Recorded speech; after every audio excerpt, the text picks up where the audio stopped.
informasi rencana tata ruang, kemudian membuat master plan, membuat site plan. Sebelum proyek itu dibangun, dia harus memiliki izin, itu izin lokasi, dan penerapannya dalam proyek itu memerlukan keahlian seorang planner.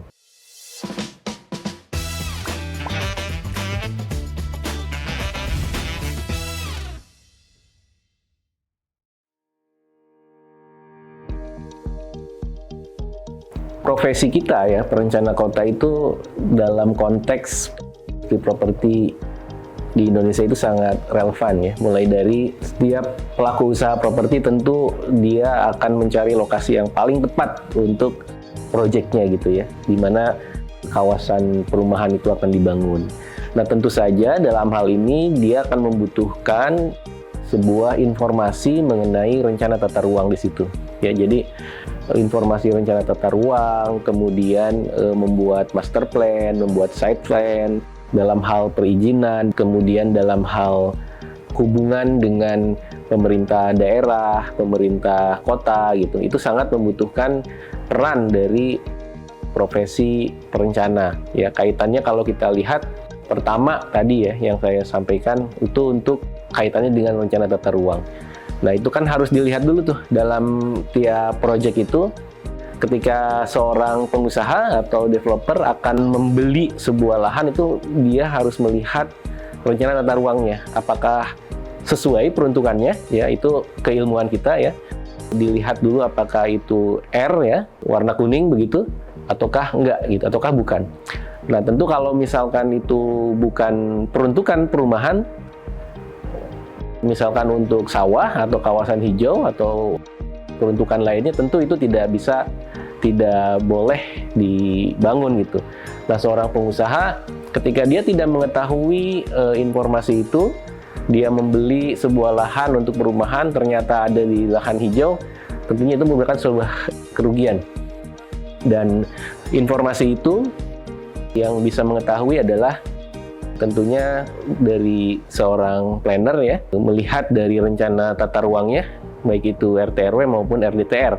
Meskipun sekarang memang rencana-rencana itu sudah bisa diakses publik, tapi tentu saja penjelasan ya, analisis terhadap rencana itu dan penerapannya dalam proyek itu memerlukan keahlian seorang planner. Nah, disitulah peran seorang planner dalam penentuan lokasi tadi ya.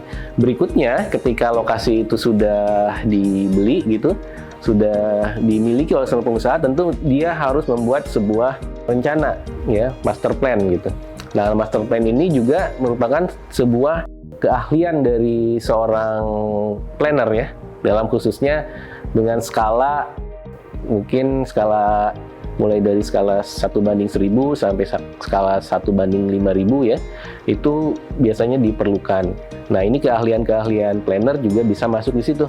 Jadi dalam menyusun rencana master plan dan dalam yang lebih detailnya lagi dalam penyusunan site plan di setiap project gitu. Itu. Kemudian tadi dalam hal perizinan ya. Nah, sekarang ini kan perizinan untuk proyek-proyek perumahan yang dulu itu ada namanya izin lokasi. Jadi sebelum proyek itu dibangun dia harus memiliki izin, itu izin lokasi, dan sekarang kan sudah diganti dengan KKPR. Nah, itu juga ranah planner nih ya. Kan sekarang prosesnya itu ketika seorang pengusaha akan mengajukan izin itu melalui KKPR itu, ketika sudah daerah tersebut sudah memiliki RDTR kan langsung masuk di sistem OSS, bisa langsung sistem yang menganalisis begitu ya, bisa atau nggak keluar. Kalau belum punya RDTR baru ada proses-proses pertek, kemudian kajian dan lain sebagainya gitu. Nah, dalam proses-proses itu planner sangat relevan, sangat bisa terlibat di situ ya. Kemudian juga kajian-kajian terhadap untuk perizinan, hubungan dengan pemerintah daerah dan pemerintah kota juga bisa dilakukan oleh seorang planner gitu. Dan yang terakhir mungkin tadi dalam poin monitoring dan evaluasi ya.